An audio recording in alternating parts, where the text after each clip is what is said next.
Merci. Une petite conclusion, Président. Oui, rapide, simplement pour vous remercier de nous avoir invités, tout simplement pour vous indiquer ce qu'était le nouvel UbiFrance, parce que, bien entendu, je ne suis pas sûr, et c'est bien normal que chacun ait en tête l'organisation du dispositif tel que nous l'avons mis en place depuis le 1er janvier 2009. Et on vous a parlé de l'équipe de France, de l'export, l'ensemble des acteurs qui tournent autour de cette notion d'export.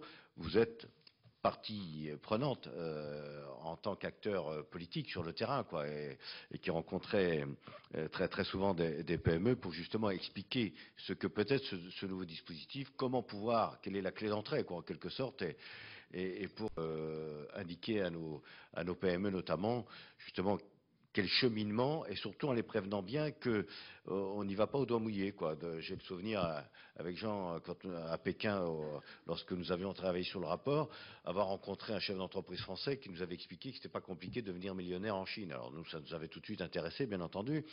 Il nous avait répondu qu'il suffisait d'arriver des milliardaires et d'attendre un peu. Donc du coup, on voit bien que c'est quand même pas un exercice si simple que d'aller à l'export.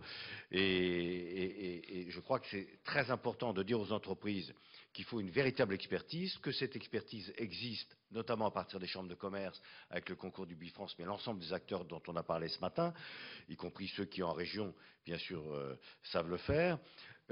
Et j'insiste, notre collègue Ledéo l'a rappelé tout à l'heure, les régions sont des acteurs majeurs dans cette affaire. Je vous dis, nous, on a signé une première convention, enfin une convention il y a tout à fait récemment, elle va être bientôt signée en Lorraine, mais de par la loi, les conseils régionaux sont évidemment des acteurs tout à fait déterminants.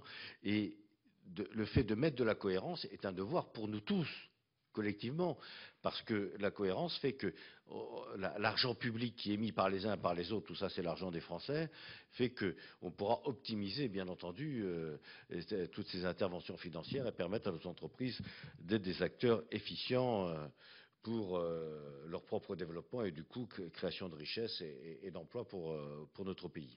Merci en tout cas de votre participation nombreuse et aussi active. Merci à vous, merci pour ces échanges très intéressants et puis tous nos encouragements à UbiFrance. Merci mes chers collègues.